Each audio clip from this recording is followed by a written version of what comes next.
Hey everybody, today we're debating whether or not veganism devalues human life, and we are starting right now with our omnivore team, Maarten and Justus. Thanks so much for being with us. The floor is all yours. Hey there, everyone. Glad to be here. Thank you very much, James. Thank you to Modern Day Debate and to the annoying vegans for doing this with us today. It's going to be great. Thank you also, Maarten, my teammate, for making the choice to do this thing with me. As we agreed, Maarten, I'm going to jump in here. My name is Justus Walker. I am a missionary, farmer, father of 3, home educator, husband, and generally the vegan's worst nightmare. I have a farm with 60 milk goats, 100 sheep, 3 horses. So I use all kinds of every form of animal exploitation known to man. I am vehemently and radically opposed to veganism as an ideology. And I have a little statement here that I'll read and try to give those reasons for that. My reasons for affirming that veganism devalues human life and is in fact a noxious and pernicious philosophy are myriad. However, for the sake of time and convenience, I have organized my main objections into 4 basic categories. They are moral, practical, philosophical or logical, and personal. First, moral. The biblical worldview provides us with a framework in which to view questions of morality. When we abandon this framework, we end up not only supporting positions that are emotionally driven, inconsistent, and logically unsupportable, but are harmful to human well-being and even threaten our existence. I am not against veganism as a diet choice or even as a protest against the abuses of animals in factory farms, but I am strongly, even radically against veganism as a moral position.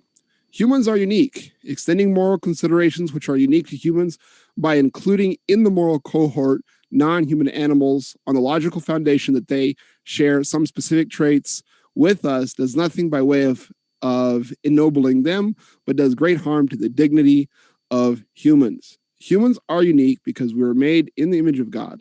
Humans were set over nature to subdue, that is, to harness it for our use, and to care for it, that is, to improve upon it.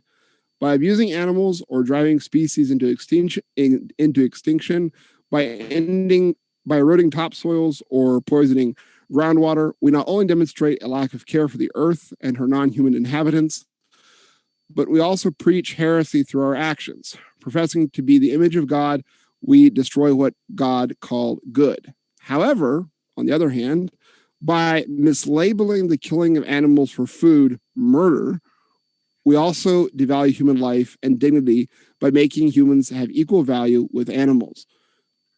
How many chickens is one human life worth? How many dogs? How many cats? My opponents will undoubtedly rebuff that they do not claim humans or animals to have equal value per se. I hope to demonstrate that they actually do equate humans with animals. Arguing for veganism from the basis of animal rights or promoting veganism as the new abolitionist movement is a case in point. They would have us believe that the fight to free animals from their abuse as a prime human food source is equatable to the fight for freeing slaves. Some will point out that certain early abolitionists were also animals' rights activists, again, in air quotes. In fact, they misread history by reading into the record their own modern humanist biases. William Wilberforce, one of the great champions of the abolitionist cause, also fought for laws guaranteeing the humane treatment of animals, but not because these animals had rights, but because, as I laid out earlier, mistreating the creation is a dishonor to the creator and thus belittles the dignity of the image of God. The early abolitionists sought to free the slaves because they too were human. They sought to guarantee the humane treatment of animals as a reminder for humans to act in a human way. Extending imaginary rights to animals devalues the very concept of rights and is a dishonor to the memory of the great men and women who fought to extend those rights to all humans, as well as devaluing and cheapening the suffering of that humans underwent when those rights were denied. My second category is practical. Modern farming is an unsustainable is unsustainable largely because of the bifurcation of animal and plant husbandry. The modern drive for a fully chemically based farming practice is not only destroying groundwater and eroding topsoil, but is driving us to a completely unsustainable form of food production. The last 10,000 years of human existence, ever since the agrarian revolution, animal and plant husbandry together have been the basis for all human thriving and for sustainable practices of agriculture. This will have to be something that we return to in the future and not something that we move away from. When vegans advocate for an entirely plant-based diet, they are also advocating for the destruction of nature. They also do this based on what is called a weird, Western, educated, industrialized,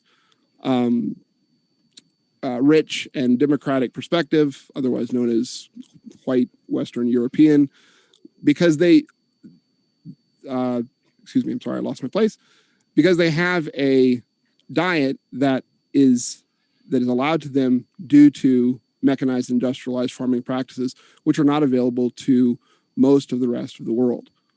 Inconsistency, this is my third point. Vegans have yet to demonstrate that the burden of the moral burden applies to people who buy animal products. The example that I'd like to show here is if you were to, back in the 1830s, again with the example of slavery, if you were to say that someone who bought a cotton shirt was 100% at fault or was responsible for the propagation of slavery, you'd have to show that the buying of the cotton shirt was absolutely inherently connected to slavery. We would know that you can totally produce cotton slavery. Therefore, even though the majority of shirts were produced at that time with slavery, it still doesn't follow that cotton shirt procuration is necessarily evil. This is a point that we'll have to revisit. And then the final point, I actually had my first whole big section written out, and the rest I'm ad-libbing, so sorry about if this is coming off a little bit hitchy, is personal. When I moved to my current farm 5 years ago from the far north of Siberia down to the south of Siberia, I was bitten in the very early first spring of the first year by 4 different ticks, and I somehow was so lucky as to attract 3 different diseases, tick-borne diseases: Lyme's, meningitis, and encephalitis. The results of these tick bites were absolutely devastating to my health. I spent almost 3 years completely on my back, 16 hours a day, 18 hours a day. I had to sleep. I had the shakes. I was vomiting, even from small stress or small work, small amounts of stress or work, until I finally found a diet that helped cure my disease. The diet was the carnivore diet. I didn't jump on it because it was a fad, but because other survivors of Lyme disease had promoted it to me or had advocated it to me. And so I decided to check it out. After 6 months of eating nothing but hamburgers, actually mostly goat and sheep burgers, because that's the kind of farmer I am, I completely got rid of all of the Lyme's and encephalitis symptoms, which had been haunting me for 3 years. I've been able to regain my health and my life, and I'm glad to say that this is due to my good friends, the animals that gave their lives to help me regain my health. So this is my fourth reason, is personal. I also see that people like me who live in less privileged parts of the world, like Siberia, Russia, or all of Southeast Asia that's just below the border here, do not have the privilege as Western people do to even have this idea of a full vegan diet. They live a more natural dietary life, like our ancestors have for the last at least 10,000 years, with both mixed animal and plant diets, as we were intended to have. So those are my 4 things. Martin, if I want to kick it over to you, and you can bring up the rest of the stuff. I'm just gonna put this beautiful dog on you so that the vegans don't get angry at me. because I'm probably going to offend them. So James just fixed that so that they can see me, the little doggy. Okay. What I want to say is I think veganism can be dangerous if you take it to the extremes. If you take it to extreme, then you would care so much about animals that you would kill yourself, because that's the least amount of pain you can give animals. Because everything gives animals pain. Even vegan foods causes massive amounts of suffering and pain to animals. So they say that if you rebuke a wise man, they will love you. So hopefully the vegans will love me after this debate, me and Justus. So what I also want to say, how many minutes do I have still left? Like, James, are you still there? It's about 3 I can't minutes. hear you, James. It's about 3 minutes. About 3 minutes left. Okay. I think if you show a person enough videos of animals suffering, then they would, I think, join vegans. The same way you can brainwash a person into if you watch enough people suffering, you show the person how much people suffer and how many times they cry and how many people kill themselves.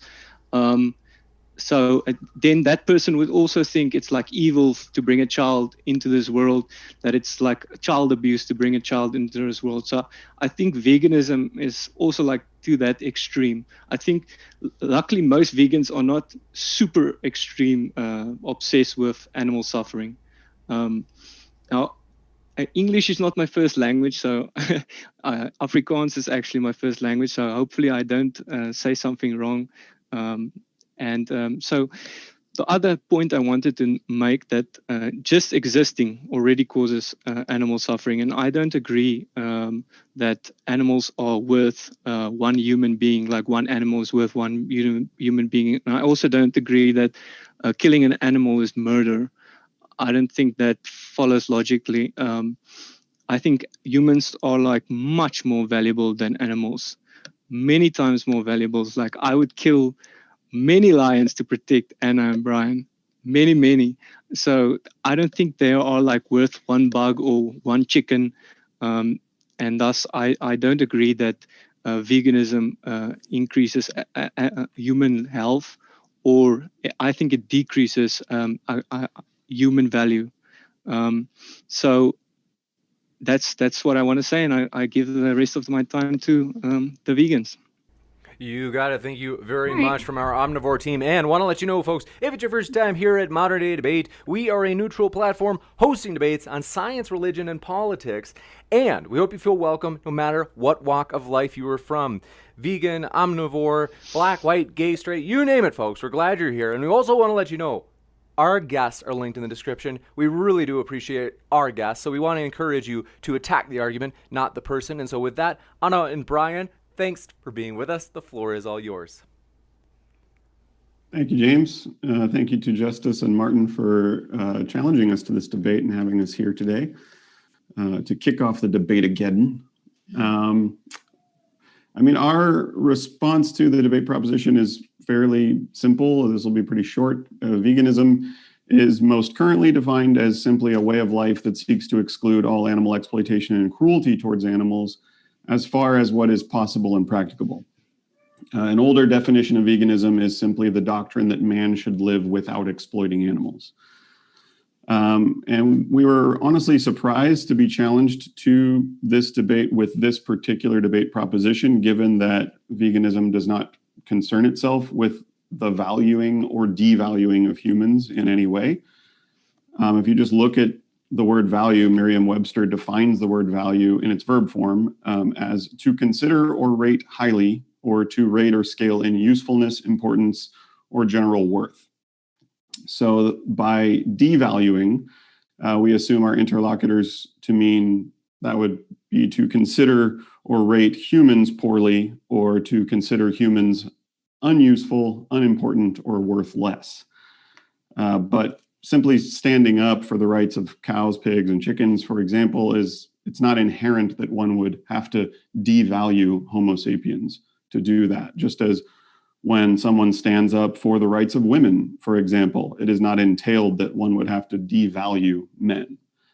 Veganism, by definition, is a non-human animal rights movement. Its focus is on the exploitation of non-human, living sentient beings for mere taste pleasure.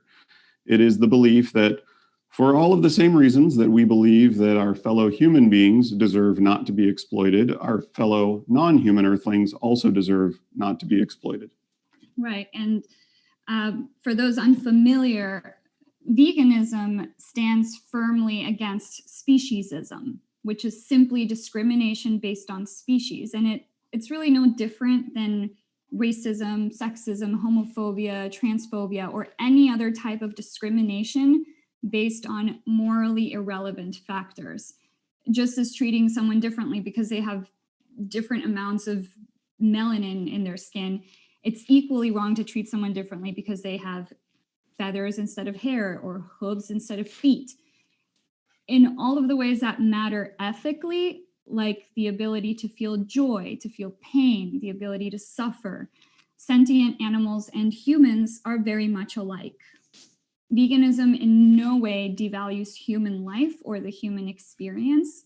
On the contrary, veganism empowers and encourages our fellow humans to live in alignment with our own values rather than blindly accept the indoctrinated societal hypocrisy of speciesism. And that's it.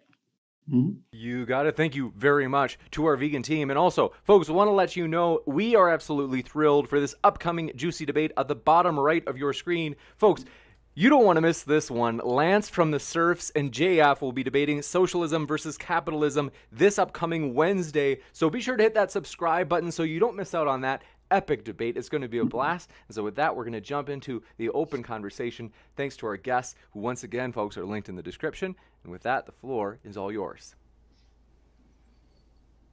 Okay, can I go first? Sure. I want to ask Anna and Brian, how many animals is James worth? Like, I want to know James's life. How many animals is he worth? I don't know that can really be answered. That would be like saying how many other humans is James' life worth? One. Easy. So you would kill one person to save James? If that person tried to kill James, yes. But I'm talking about, But say, what if two people tried to kill James? What if three people were trying to kill James? I'm talking about, say, say James is drowning and there's a lot of animals on the other side. You can only save one side. Which would you save? How many animals before you start saving the animals instead of James? That's not the situation that we're faced with when we go to the grocery store and buy meat. It's kind of moot. It's like you're creating a false dichotomy. The choice isn't, do I save James or do I save this cow? It's, do I just go pay to kill this cow? But it's not a false dichotomy because but it's not a false dichotomy because the veganist position in general on, for instance, experimentation with animals for medical research is that we shouldn't experiment with animals for medical research. But that is a direct save the animals or save the person issue. It's not a false dichotomy. It's a thought experiment that has actually played out in everyday life. There are many things we do to animals that are horrible, and we hope to move away from those things, just like we've moved away from horse-drawn carriages in some parts of the world to cars, or we've done away with pagers and we have cell phones now. We hope to evolve past that point, and we know that many medical research companies, many schools including, who used to force children to dissect fetal pigs and frogs, for example, are now moving to software or other modes of research. So, I mean, there is still room for evolution in that area. We are aware that many of our modern medical achievements have been because of animal research, because that's all we had, that's all we knew. But, we want to move away from that. I mean, that's where the words possible and practicable come into effect in the definition of veganism. as Maarten was saying, if you take veganism to its extreme, you would just end up taking your own life so that you cause zero harm. That's not veganism, because that's not possible. It's possible, it's not practicable. It's not a practicable message to be spreading. Obviously, simply by existing, you're going to cause some harm. Mm-hmm. Veganism is about reducing that harm as best as you can, as far as what's possible and practicable. And for the majority of people, especially people living in Western countries who buy their food at a grocery store or go to restaurants, they're totally able to just move their right hand a little bit to the right and grab the oat milk instead of the cow milk. They're capable of doing that. It's possible, it's practicable, they can do it. So that's what we're advocating. Is killing an animal murder, in your opinion? Well, by definition, it's murder. Murder has many definitions. Should they go to jail for killing an animal? A lot of people actually, animal abuse in the U.S. Is now a felony. Yeah, it is illegal to abuse and kill a dog. Certain animals, that's the thing, Okay, so people should go to jail for killing animals. I think that right now, if you were to implement a law that says if you kill a pig and eat the pig, you go to jail, I don't think people would agree to that law. I don't think it would make it into the legal system. I don't think it's an effective way to try to force people to change their behavior through law. What we're trying to do is get people to change their hearts and their minds about the behaviors that they're engaging in. And as our hearts and minds and our opinions change, our laws will reflect the opinions of the society. But the word murder does have many definitions. One definition being to wantonly slay or to wantonly kill. Wantonly just means intentionally. So to intentionally kill is one definition of murder. So by definition, yes, killing an animal to eat the animal is murder. Okay, if you are on an island and you have to stay alive, you have to kill animals to stay alive, would you do that? We're not on an island, Maarten. No, but I'm asking how much are you worth? Like, I would say you're worth thousands of animals because you can stay alive on that island as long as you want. You can kill as many animals as you want. We're not on an island. Rarely are people in a position of being stuck on an island and having to. That's actually a reality show. We create those situations, but most people are dealing with the decision of what to pick out at the grocery store. I mean, you're baking the answer into the question itself. The only reason I'm asking this is I want to realize how much you're worth as a human. Maarten, just real quick to interject again, to bring this back from a thought experiment down to something real. I was stranded on an island called Lyme Disease. And it was a very real island, and I was on it for three plus years, and I couldn't get up out of my bed for 16 to 18 hours a day. And anytime I tried to do any kind of physical work, I was shaking and vomiting and having all kinds of other symptoms. I tried all kinds of various kinds of medicines. And the only answer for me was 6 months of animal protein. And that is not a thought experiment of if you were on an island. That is my life. I was on that island. And I did get off via, eating animals. So this is not something that's, again, Maarten's bringing up a point that most people Sorry.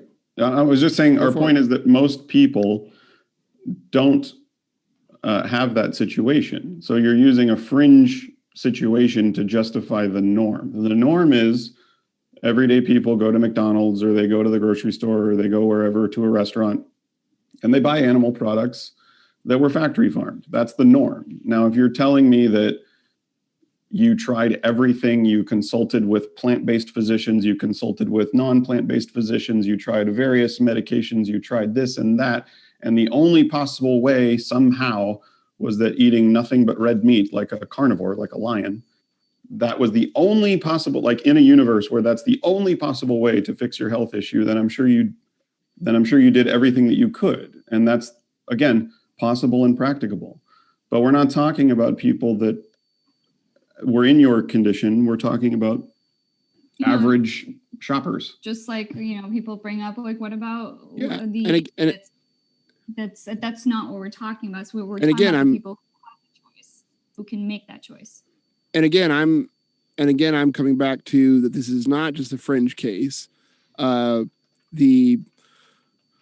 to the CDC in the United States alone, over 30,000 people are infected with Lyme disease every year. And carnivore diet has been demonstrated. Again, we don't have control group studies to show this, but anecdotally, my own life experience and a lot of people who I know who I've reached out to who also have Lyme disease shows that a 3 to 6 month carnivore diet will relieve you not only of symptoms, but of the disease altogether. This is 30,000 cases a year.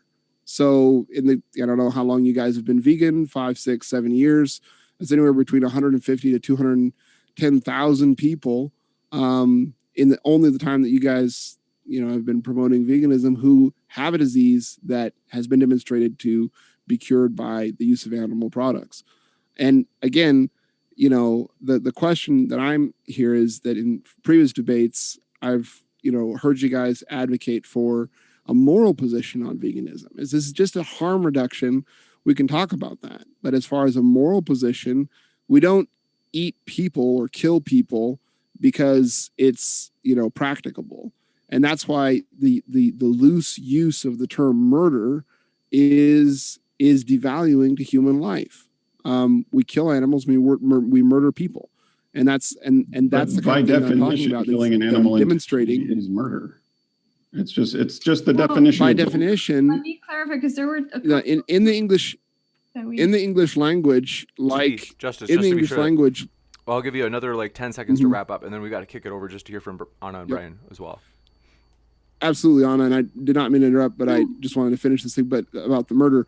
But in the English language, like in a lot of ancient languages, unlike, for instance, in Russian, we have two different words for a reason. Murder means the killing of one human by another human. That is its basic definition, and that's what defines it from killing. All right, let's give a few minutes. Go ahead, Anna and Brian. Well, we wanted to touch on your initial point about the 30,000 people who are diagnosed with Lyme disease every year. That's in the U.S., right? In the U.S. Okay. I mean, there's only in the U.S. So 30,000, there's 320 or 350 million people in the United States. 30,000 is like less than 1%, like 0.0 per year. So we're not right. saying So that's not a common norm. thing. That's not a normal thing. That's a fringe example. Not saying that it's not valid. It's any less important. We're Right. just saying that as it would, the norm, the majority would be what we would consider a norm. But for those 30,000 people, would you say that they were doing something wrong by treating their disease through a carnivore diet? It's like we said. I mean, if you've exhausted every single other plant-based method that you can think of, and the only possible thing that works for you is this, then that is what it is. It's the same. You're basically doing the same thing as Maarten, which is like you're baking the answer into the question, which is, if you had no other choice but to harm this animal to survive, would you do it? It's like, well, yes, you've just baked it into the question. I have no other choice.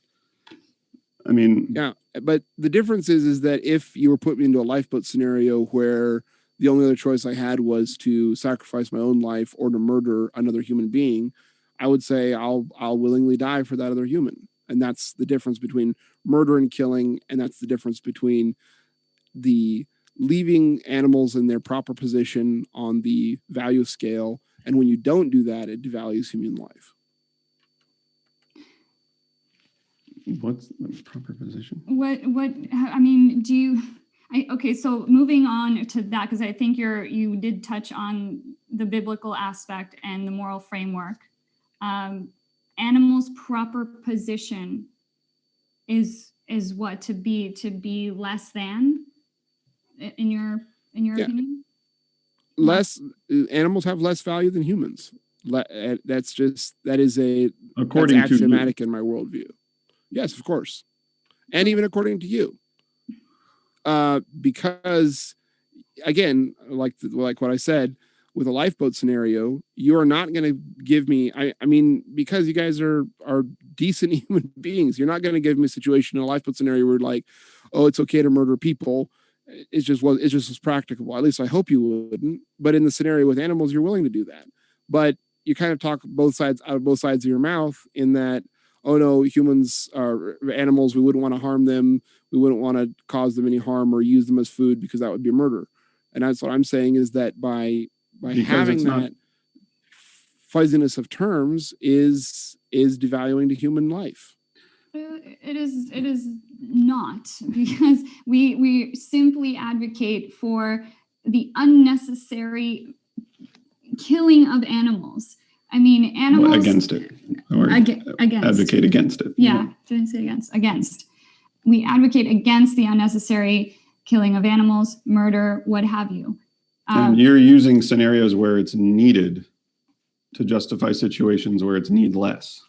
Right. Most people here in this neighborhood, in the city, and in many parts of the world, the choices that they make 3 times a day as to like what to put on their plates or who to put on their plates is a choice that they can make, a choice that they can choose plant-based, or they can choose a victim. I mean, animals by nature, any animal in the wild fights for their life. That's just the biological necessity of survival, is to survive. So extend that to all species. No animal wants to die. We are forcing them to die for personal, whatever, taste, pleasure, or imagined necessity. So, I mean, that's all we're saying. But the vast majority of the population of the planet Earth, more than 50%, don't eat animal protein for simple taste pleasure. It's a necessary part of their diet. So what you're saying is that your position is no longer a moral position, but simply a very tentative harm reduction position for the inhabitants of the golden billion. It's the same. I mean, we can just move it over into the human context. We have no need to kill human beings on a daily basis, right? But if a human being were trying to kill you, I would imagine if you had no other choice, you might kill that person before they get a chance to kill you. That doesn't mean you can just go killing human beings day to day, because in these fringe examples, it's a matter of life and death. You're bringing up life and death and fringe examples to justify non-life and death and non-fringe day-to-day life. No, 50% of the planet. 50% of the planet isn't a fringe example. 50% of the planet you have. The planet consumes meat because how do you define? Where's that number coming from? Because 50% of the planet still live in rural contexts, in non-industrialized countries, and mixed animal and plant husbandry is the foundation for all their basic dietary needs. This is just a simple reality. When you try to raise, like to know where the number as a farmer, yeah, because well, you can look at the urbanization rates on the planet. We're just barely tipping 50%. I come from a country where most of the country is rural, and it's always been, until the westernized, fast food stuff started to appear, it was mostly plant-based. That's what's affordable to grow. I mean, I still have cousins who say that going to buy meat in the city is very expensive. They never do it because they're growing. Don't get me wrong. Yeah, don't get me wrong, Anna. When I talk about animal protein, I'm not talking about hamburgers or steak. That, of course, is a vestige of, big, high range Texas, Australia. That's not the way normal people eat. But having a chicken who lays you eggs, having a goat who gives you milk, having a sheep who gives you a couple lambs a year that you use very, very sparingly in soups to feed your children, make sure they get the right amount of protein that they need, is not the same thing as a hamburger in McDonald's. And that is the experience of a large percentage of the population of the earth. That's outside of the golden billion, outside of those who live in Europe and the United States and the few other non-European centric, industrialized, highly industrialized countries.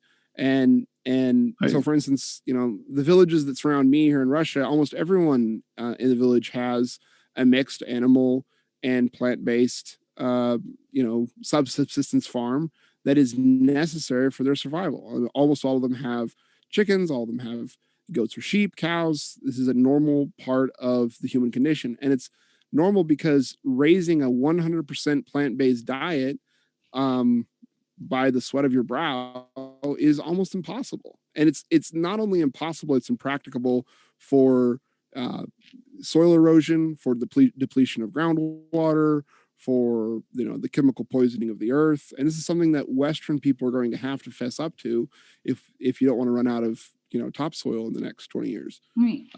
Just on that, because I know you brought up environment, like animal agriculture is responsible for about 80 to 90% of water consumption in the US. Mm-hmm.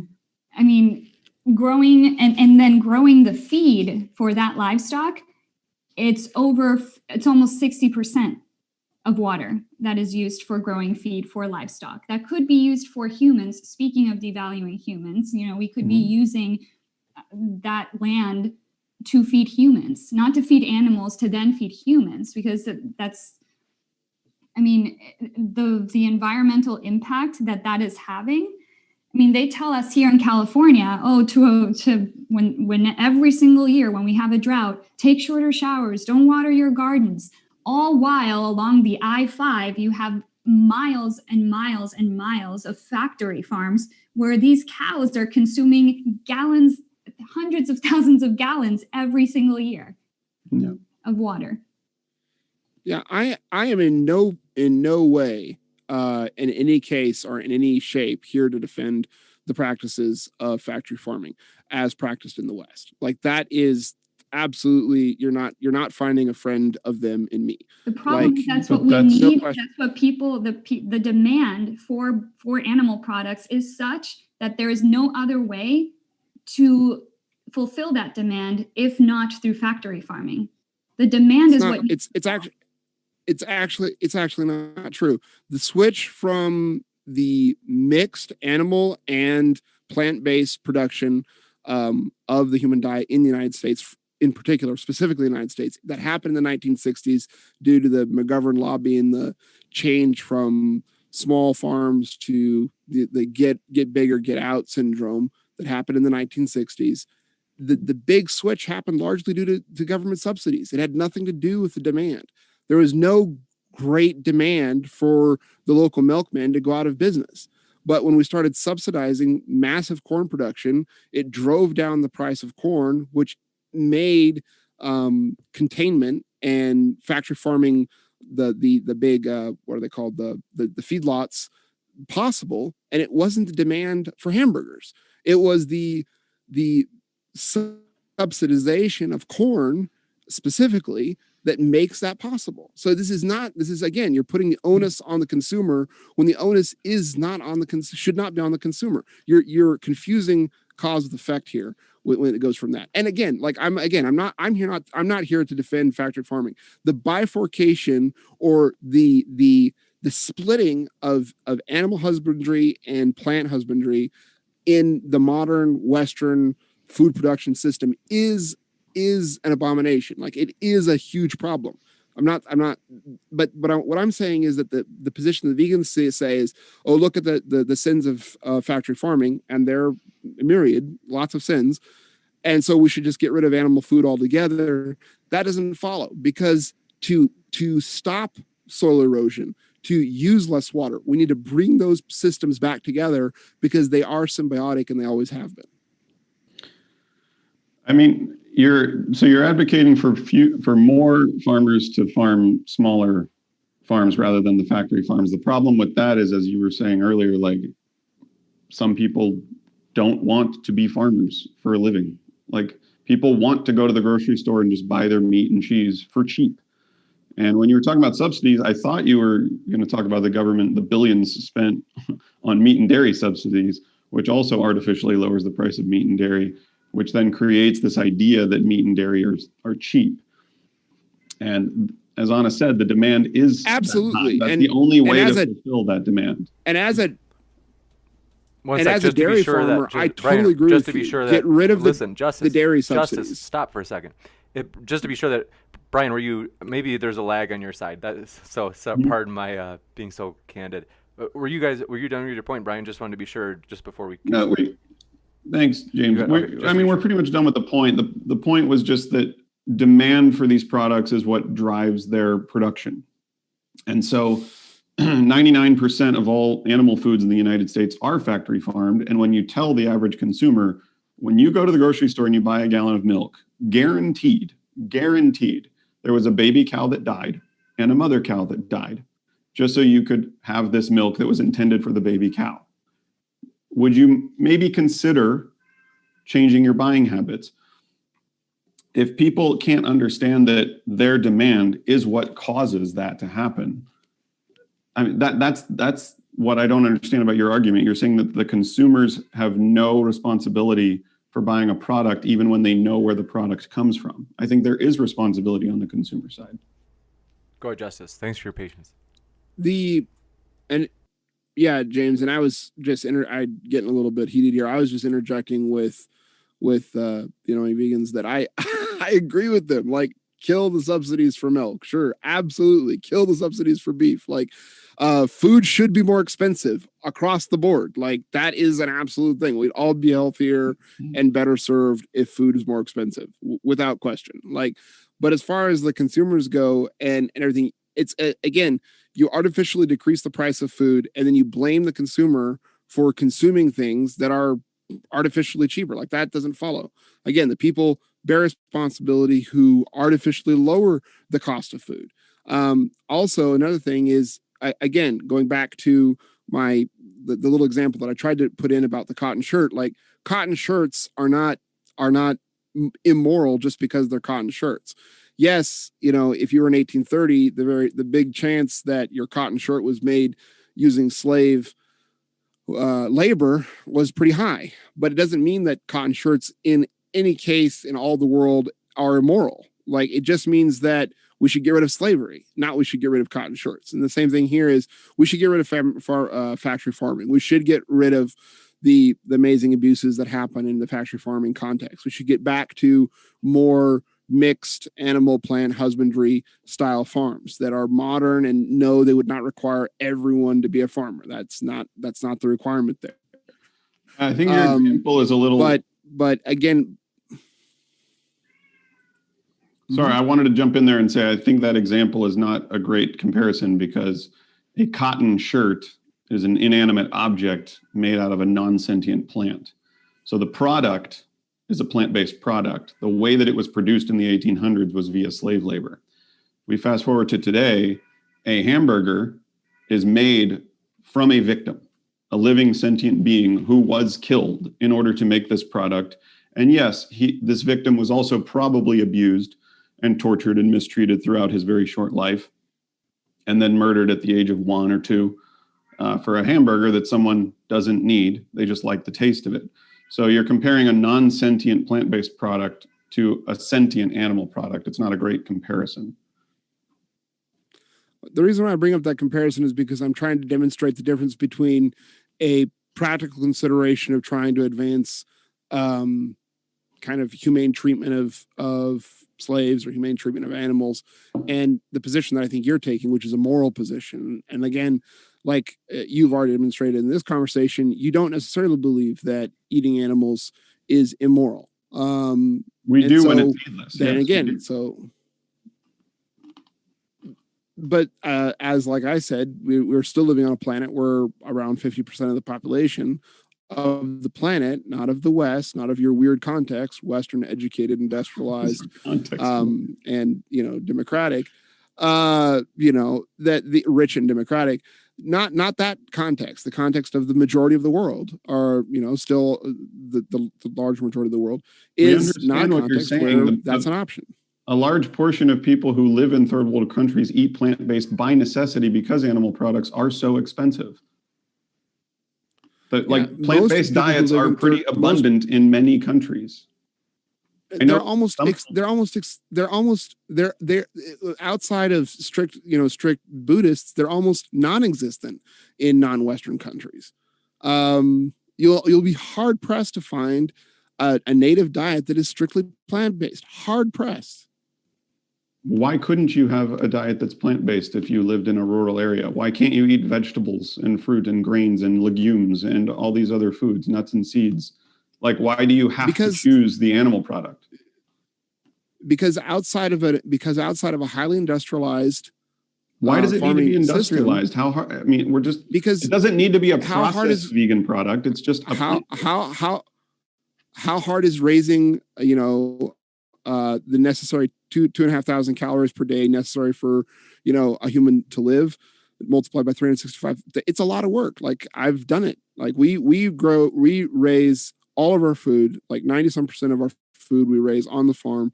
50% of that is animal products. 50% of that is vegetable based. And the time that I spend on the overall time that we spend on producing food, the vegetable products are overwhelmingly the amount of time that we spend. Like, and if you, but you yourself just said that most people don't need to farm, and most people don't want to farm. Most people don't want to be their own farmers. So most people will be buying foods from farmers.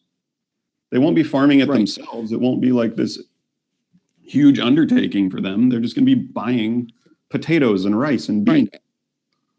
And so if you had more farms like mine, for instance, or like Polyface Farms by Joel Salatin in the United States, or permaculture farms like Geoff Lawton, the Australian, god of permaculture, then what you'll see is, even in the context of, even in a weird context, in a Western industrialized, educated, rich, and democratic country, you'll have the farms that can actually be sustainable, both economically and from a natural standpoint, are farms that will be both, that will be mixed. They'll be animal, plant-based farms, because that's how the cycle of nature works.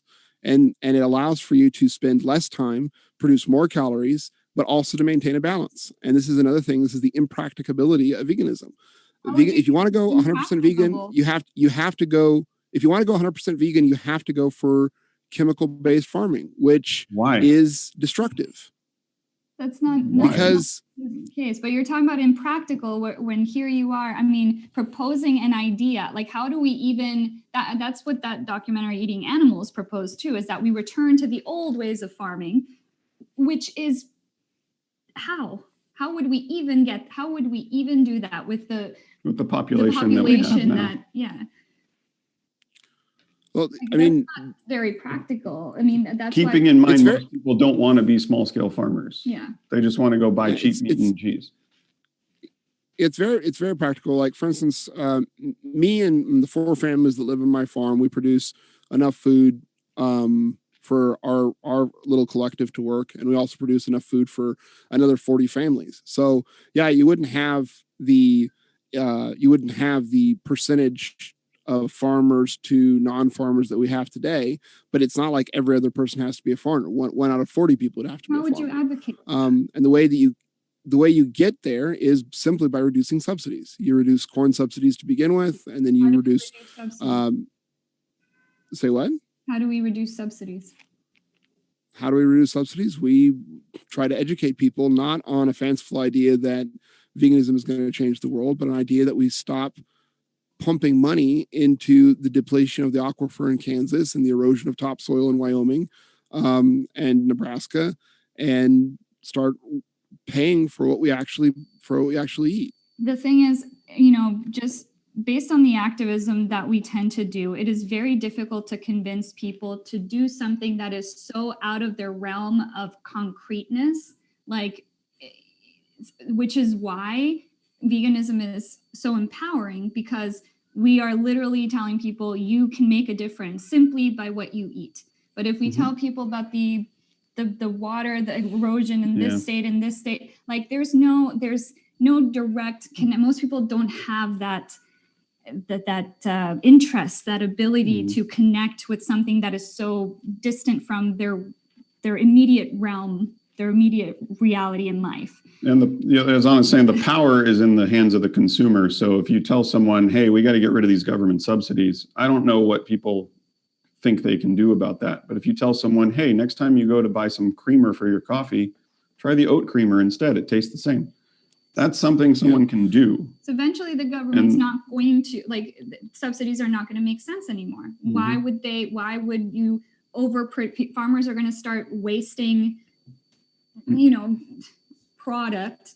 That's why we advocate for veganism, because as the demand falls, farmers are not going to find the need to raise as many animals or produce as much milk, because it's just going to all go to waste. Yeah. And the main destruction to nature that's happening, for instance, in the context, again, in the United States, is due to corn and soy. Do you have evidence for that? On a chemical basis. Do you have evidence for that? Yeah. I don't have it right here. The majority of the destruction of the United States is being caused by the crops of corn. You're saying corn is destroying the United States. Who are we feeding the corn? When we talk about when we talk about the ecology, when we talk about soil erosion and the depletion of the aquifers, then yes, we're talking about corn. And why are we growing so much corn? The two main things. Why are we growing so much corn and soy and wheat? The reason why we're growing so much corn and soy and wheat is because back in the 1960s, we started to subsidize corn because it was unprofitable to grow it due to the massive amount of water that it needed to take. And that lower price of corn due to subsidies. So human beings are consuming a large amount of corn? One sec, just hear the rest of that sentence from Justus. Yeah, human beings are actually consuming a large amount of corn, but the low price of corn is what pushed the feedlots to begin with. It's not the other way around. And so you say, I mean, and I do understand that the draw of veganism as an empowering thing. Like, I understand the pull that it has on that. But what I say is, what's the end? The end is a sustainable agriculture that will not destroy the planet and that won't devalue human life. And that has to be mixed animal and vegetable production. Just it's the way it is in our or we go down the route of the chemical based agriculture, where you have a dead zone in the Gulf of Mexico half the size of Texas. Like, that's not what we want. And so when you advocate for 100% animal based products, that's what you're advocating for. And what I'm saying is there are, like, let's educate people on mixed agriculture and something that's actually sustainable. That's number one. Number two, like Joel Salatin always says, shake the hand that feeds you, right? Find local sourced food. Start supporting those people who are in your territory, in your area, who are producing food. Like, that's something that we can do. That's very concrete. I'll give you a chance to respond, Anna and Brian, but then I also, after that, Maarten, if you are still there and willing, I'm still here. I'm waiting. I'm waiting. Yeah, I mean, I wanna. Okay, respond. Very, very anecdotally, as someone who has tried to find corn-free chicken feed, it's pretty difficult because a lot of chicken feed is filled with corn. A lot of animal feed is filled with corn. That was my point. We're growing these fields and fields and fields of corn and soy and wheat to feed animals, to kill the animals, to eat the animals. Vegans are not eating corn on the cob all the time. Like, they have these spurts. Yeah, we're having a competition of crowing going on. But I mean, if I could, I would like to bring it back to the actual debate challenge. The actual debate challenge that Justus challenged us with, which is the idea that animals should be treated with respect somehow devalues human beings. I would like to bring it back around to the debate proposition if we could. All right, Maarten, hit him. Okay. Hit him. So I think veganism still devalues human life. So I want to know, is it evil for a human to eat honey? Because I know you don't eat honey. So is it evil? Evil for a human to eat honey? Honey. Yes. I mean, honey is honey from bees. Animal exploitation. So yeah, so it's evil in your opinion. When you don't need to. Is it evil? Let me see if I can grab somebody. Yeah. Sorry, say that again. Is it evil? I mean, I don't know if it's evil. If you have the choice not to exploit honeybees and you choose to do it anyway, I would say that's unethical. No. So it's evil. Whoa. Oh, sorry. So it's evil in your opinion. Okay. I didn't say it was evil. I said it was unethical. Okay, so bad. It's bad. Yes, it's morally bad. Okay, so when does it become evil? When does But why does it need to be I mean, evil? why does it need to be evil in order for it to is be killing wrong? an animal evil? Is killing an animal evil? Yeah, Do you need to kill the animal? for food. I want to eat some food. I Do kill you an animal. need Is to, that evil? Martin, do you No, need I don't need to. Well, What? then No, I don't need- why would you kill I the need evil? to. No, I'm asking, is it evil? I think needlessly killing a living sentient being is wrong. Yeah, and For that is food. yes, needless, right? You could buy Okay. something else, but you're choosing to buy the animal product. Okay, so God says everything that lives and moves about will be food for you. Just as I gave you the green plants, I now give you everything. So is God evil for allowing us to eat animals? What?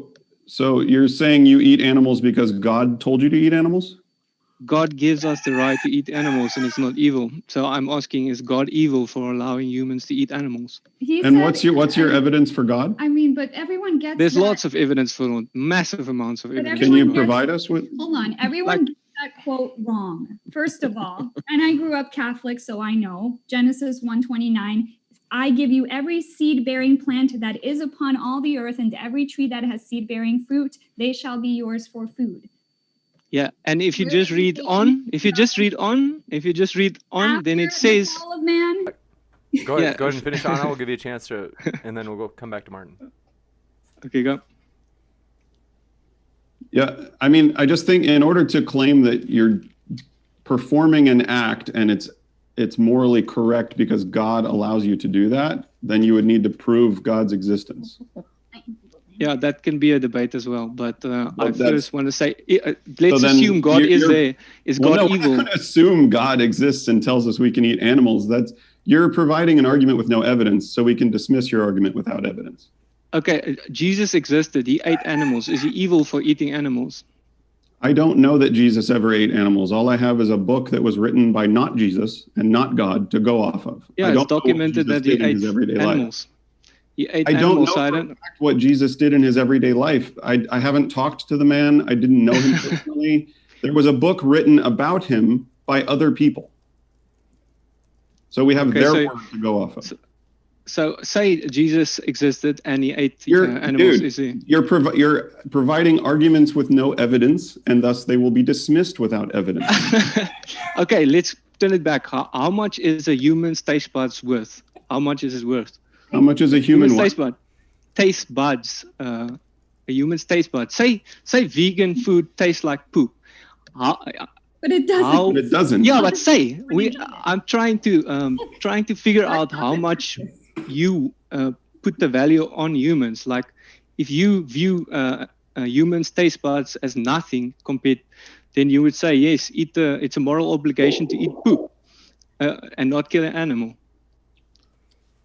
Yes, you're weighing taste pleasure over another over another living being's existence. So I would say another living being's sentient existence is more important than your taste buds. Yeah, 100%. Okay, so our taste buds is not worth that. I think our taste buds is worth much more. I think we are worth much more than many animals.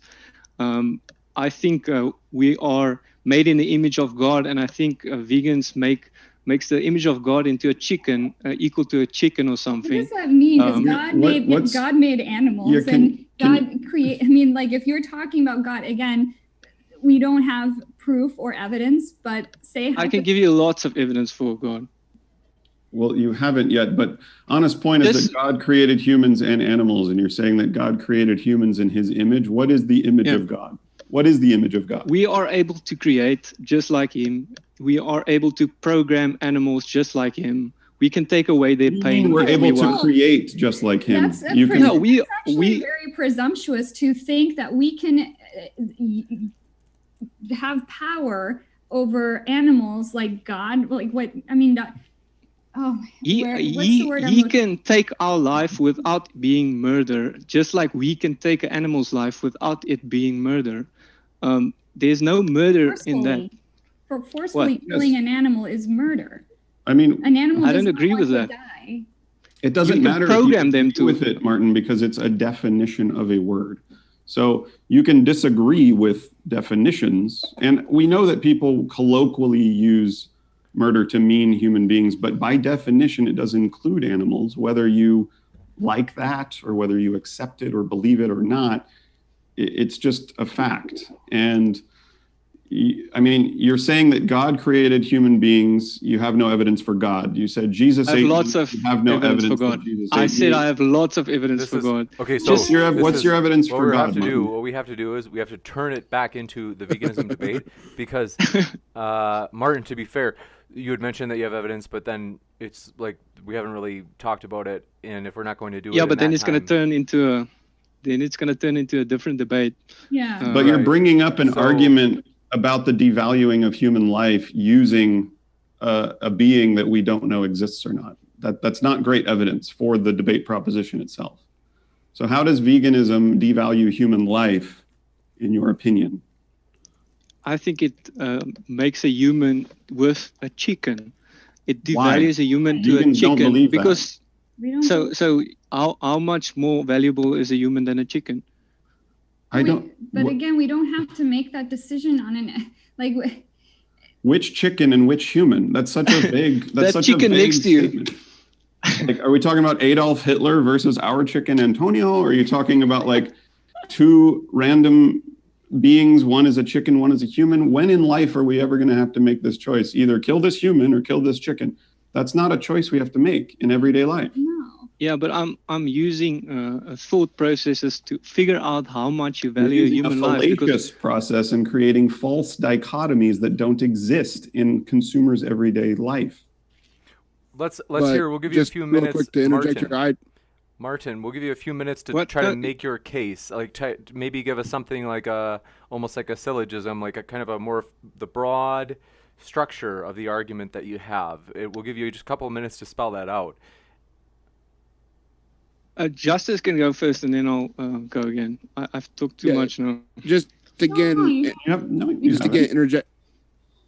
Just again interjecting to what Martin says, and again, kind of just giving a little bit of pushback to what our interlocutors are saying, is that again, like making the choice between an animal and a human is not an isolated thought experiment. We do it every single day with experimentation on animals for medical purposes. This is not an isolated thing. And so if we're take the veganism position to, humans and animals are equally valuable, or that we should extend the moral cohort to animals as we do to people, then yeah, you are devaluing human life. But then I'll kick it back to Martin, and maybe you can, like James asked, formulate your thought a little bit more. If I may quickly respond to what Justus just said, where once again, you're saying some human beings in an everyday setting work in research labs where they have to decide what animal experiments to perform on animals in order to legalize drugs or medication or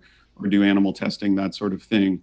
So once again, you are using a fringe example, and then somehow that moves over to, so it's okay if everyone just goes to McDonald's every day and buys hamburgers because these researchers in this one lab or in every lab across the world need to make decisions, then needless decisions are somehow justified. Well, that's why possible and practicable are so important in the definition. It's like we know that we cannot delete animal exploitation overnight right now, but we are trying to move away from it by showing people that there is a different way to live. I mean, I grew up eating meat just like everyone else, and I actually, I learned that, I loved animals growing up, and then I was like, well, that doesn't make sense. If I love animals, why am I causing their suffering, intentionally causing their suffering? Because I knew that chickens needed to die for me to have chicken. It's so, the value I get out of having a relationship with a chicken, by the way, is so much more than 5 minutes of taste pleasure that I would have gotten from eating a corpse of a chicken. And right, again, I'm going to kick this back to Martin because that's what James had asked for. But just to just put a final touch on what you're saying there, is that I will grant you, I will even grant you, let's stop going to McDonald's. Like, I'll grant you, let's stop buying factory farmed meats. If veganism is as a protest against factory farming, I'm on board. I'll volunteer for that. But veganism as a moral position, as an ethical position, doesn't follow, because they're of non-fringe situations. We have the situation with Lyme's, the situation with animal testing for medication. These are not fringe. These are things that touch all of our lives every day. And I get a huge amount of value out of my horses. I get a huge amount of value out of my goats, both from relationship and from traction power and from food. And I'm sorry for my camera feed dying. I accidentally bumped my camera and I can't get the feedback. So, but anyway, Maarten. Okay, what I just want to say is that I think a person can be too obsessed with animal suffering, just like a person can be not care about animal suffering, and both is wrong in my opinion. Just like if you eat too much, then you'll die, and just if you eat nothing, you'll die. There's a middle point, and I think a person can make a channel and call it the super annoying vegans, and then tell vegans they don't care enough about animals because they have to eat less. It's going to cause less animal suffering. They have to make their houses smaller because it's going to cause less animal suffering. And they have to research about each vegan food because each vegan food causes animal suffering. So we have to go with a food that causes the least amount of animal suffering. And you are forced to eat that if you really care about animals, and you have to feel bad if you don't eat that. It doesn't matter how bad it tastes. You have to eat that. Do you agree that being too obsessed with animal suffering is bad? No. How can you be? Can you be too obsessed with human suffering? Can you be too obsessed with it?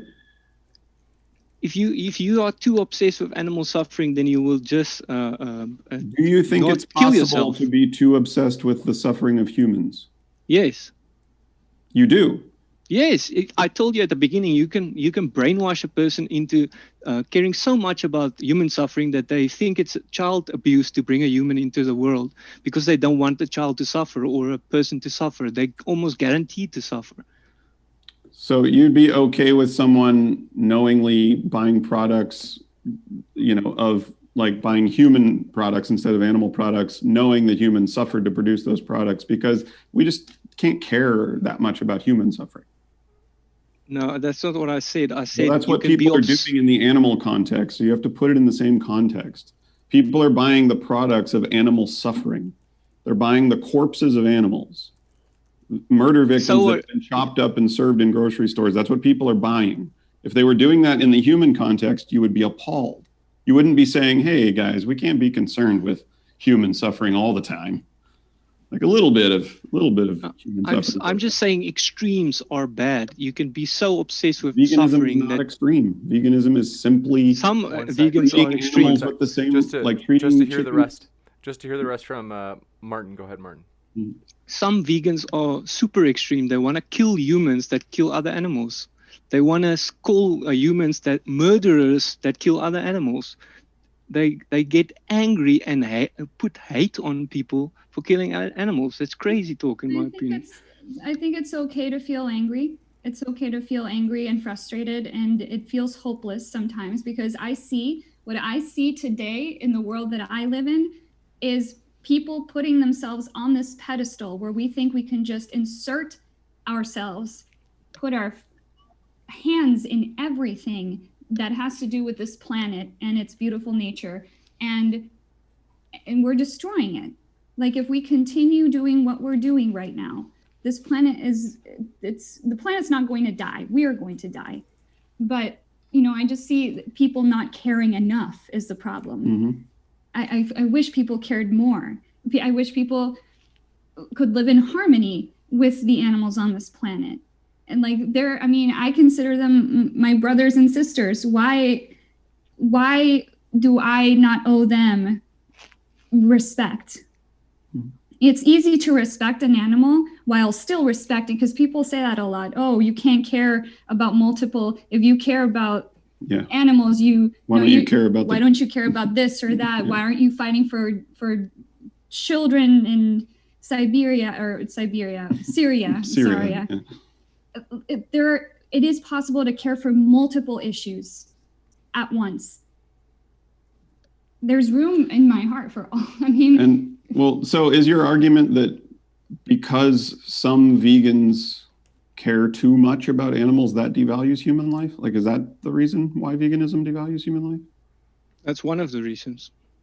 But not all vegans think that you should just end your life to cause zero suffering. That's actually not the vegan position at all. The vegan society... That's not what I said. I said vegans, I've seen lots of vegans hate people for killing animals, and I've seen lots of meat eaters hate people too. It's not a product of eating meat. It's a product of the human being, the individual having a personality.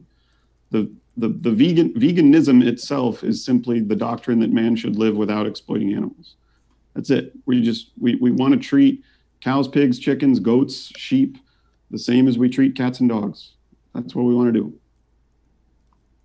Yeah, I agree that it's good to care about animals. I'm just saying that you can go to extreme with caring too much about animals and then hating humans for it and devaluing humans and putting the image of God into a chicken. And essential to veganism. Hating humans is not entailed in veganism. No, I agree. Okay, but it can cause it. All right, it can. Debate conceded. No, I agreed. It's like, but it causes that. If you are super obsessed with animal suffering, then it causes hate towards humans, and you classify them as murderers, and you would want them to go to jail for killing an animal for food, stuff like that. And you also cause animal suffering. Said no to that.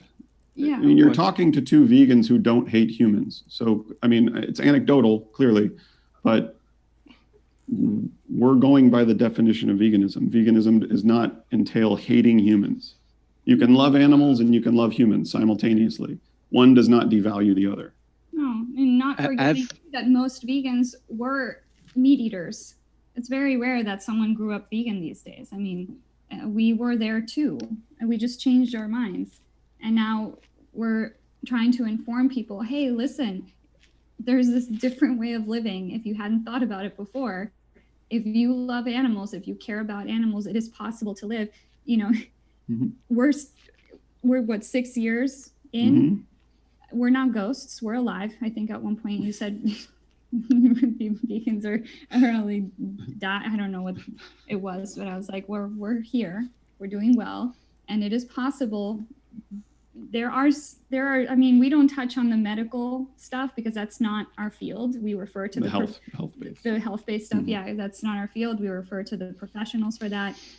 And, but we have, it is, what is this study that a plant-based diet, it is possible to live a healthy lifestyle on a plant-based diet. Yeah, that's according to the Academy of Nutrition and Dietetics, but those are non-vegan health professionals, and we're not health professionals.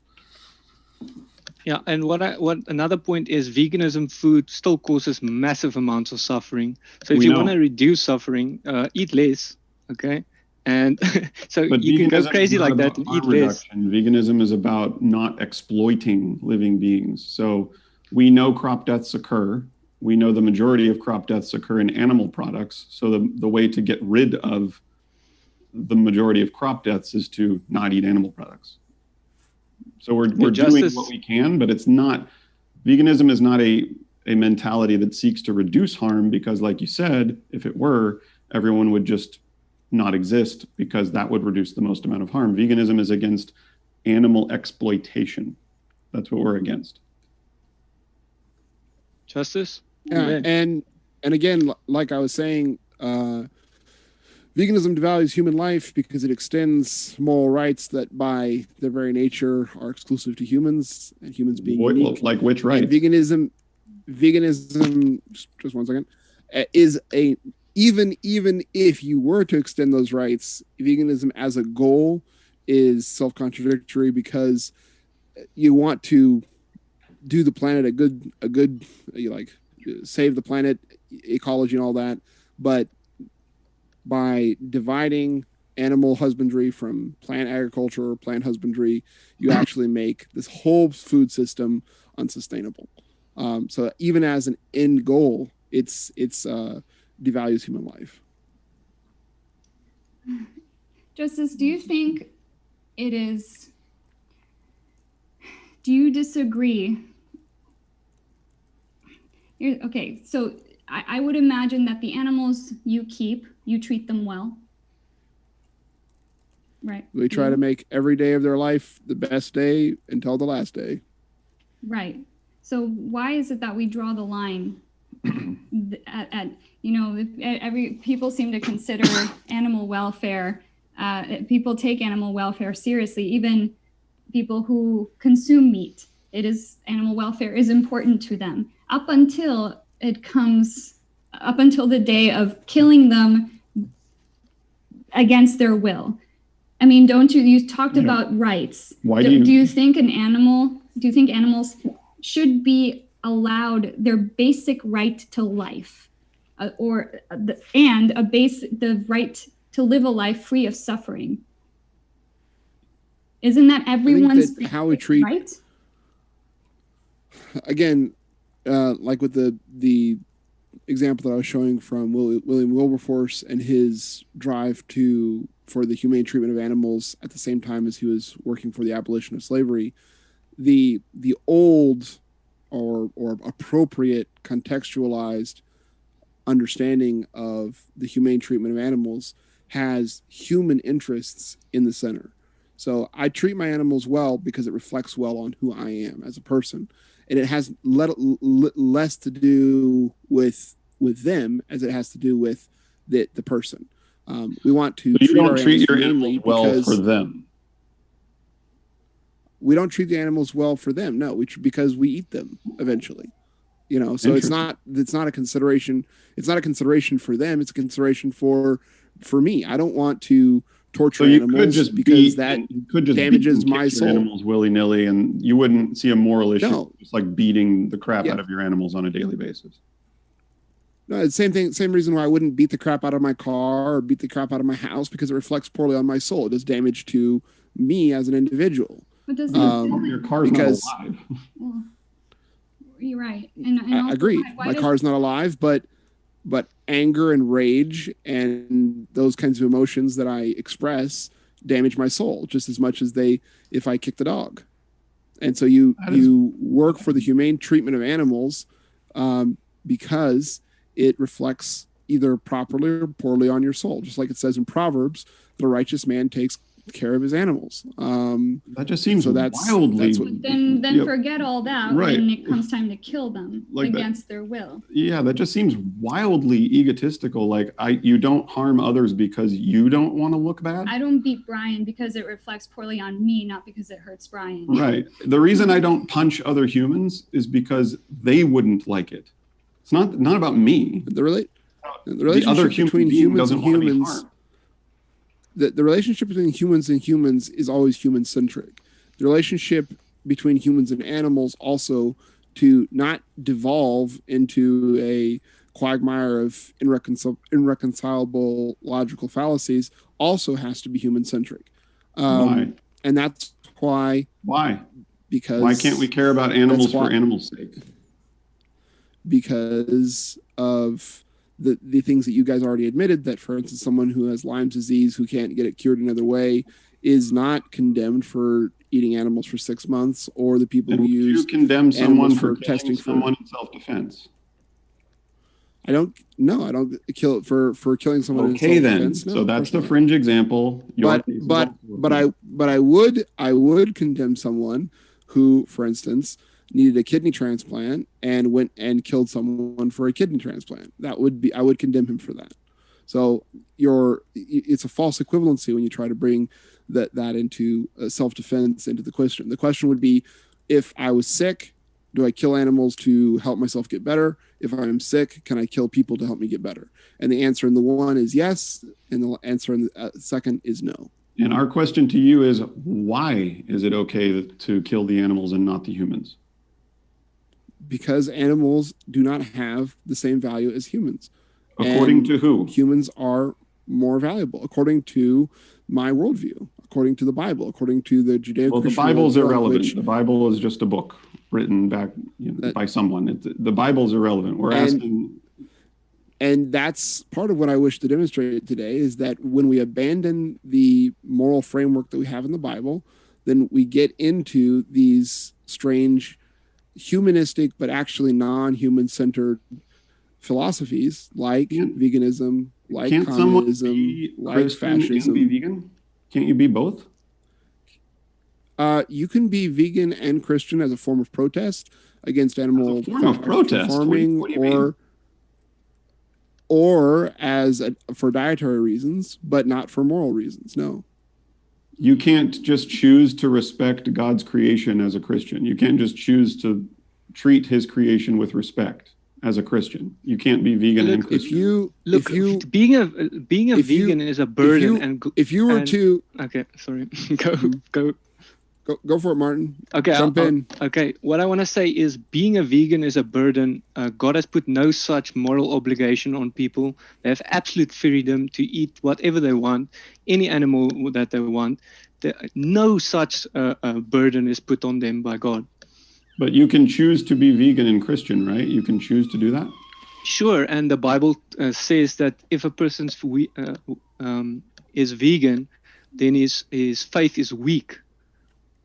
I can God says that the Bible says a person. Yes, if one person Where only is eats that like written?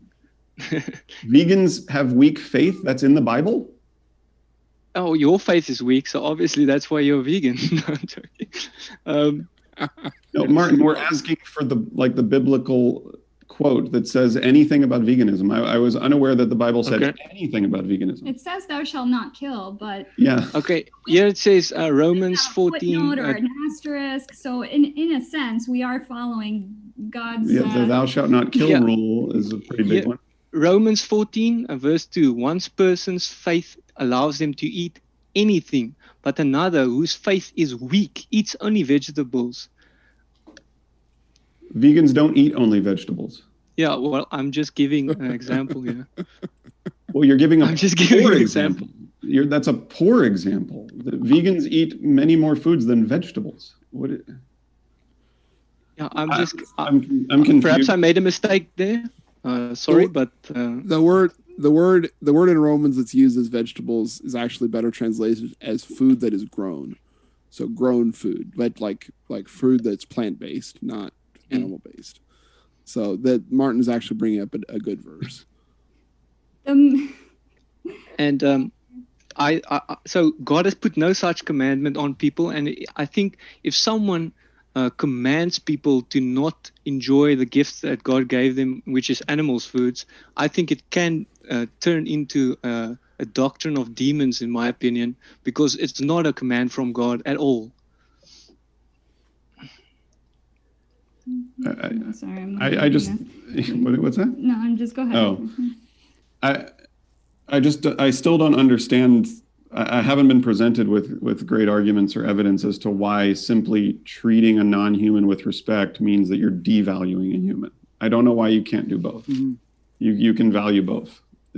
I don't see the contradiction. If you place the value on a non-human that it should be exclusively reserved for humans, then you are by definition devaluing that human.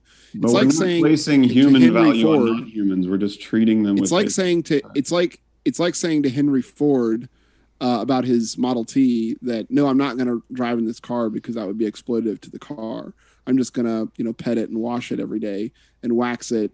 But the car is not sentient. The car cannot experience life subjectively. The car does not have feelings. Yeah, the car does not feel joy or pain. That's why we care about what I'm saying for their ability to experience. And what I'm saying, pain is made for our good. Sorry, Justice, do you want to go? No, go for it, Martin. Okay, pain is made for our good to protect us. There are children that can't feel pain and then they destroy themselves. They scratch out their eyes, and the parents cry and wish their child could feel pain. So it not only protects us, it's used for our good, it also protects animals. Now we can program animals to not feel pain. We can put the same error that says in some children and put it in animals, and then they will also just destroy themselves. So if we want to play God and think animal suffering is such a bad thing, we can program them not to feel suffering. Well, then by that logic, then a human child who doesn't feel any pain, you can just beat them and hit them and do whatever you want because they don't feel anything. So what's the problem? No, I didn't say that. No, your logic said that. Logic. No. I think animals feeling pain is a good thing. I do protects too. them. It helps them just like it helps Yeah. us. Pain is a Yes, helpful 100%. evolutionary trait that we all share. I agree. That's why plants don't feel pain, because they can't move out of the way. So there was no reason for them to evolve the sensation of pain. But yes, animals do feel pain. And it is wrong to cause them needless pain, just like it is wrong to cause a human needless pain. Justus, you got? And again, in the next few minutes, we may go into the Q&A. Just want to let you guys know that. And folks, if you have a question, feel free to fire it into the old live chat. Our guests are linked in the description. We'll give you guys several more minutes just to draw together some of the threads from the discussion. Yep. And again, like what I was saying about is from the beginning, that veganism as a philosophy, as a worldview, as a moral position, devalues human life because it extends to non-humans rights and considerations that should be exclusive to humans, just like with the analogy with Henry Ford and the Model T. So animals should be treated, but sentience is not. I mean, so what? So it is sentient. That's, if we make a computer sentient, then do we have to, value it as much as a horse, or as much as a child, or as much as me, or as much as you? No, of course not. And because we're talking about non-human animals, the demarcation is human or non-human. And yes, that is speciesist, and absolutely, that's an absolute speciesist position, because we need to work on at least getting our human brothers and sisters up to a level of dignity. And for 50% of the planet, that means eating, animal products as a necessity of life. Go ahead. Okay. I mean, I guess if we're wrapping up. I mean, the debate proposition was, does veganism devalue human life? Veganism is simply the belief that non-human animals should not be exploited needlessly. So the only arguments we've heard during this debate is that veganism extends rights that should be reserved for humans to non-human animals, but I haven't heard an argument as to why those rights should only be reserved for animals, other than vaguely God said so, sort of, or God made us in his image, and we never defined what God's image was. It is possible to extend rights to both humans and animals alike, without taking anything away from the humans. Just because, I respect animals doesn't mean I don't respect the Black Lives Matter movement, or I don't support feeding hungry children in parts of the world where they don't have where there's food insecurity, things like that.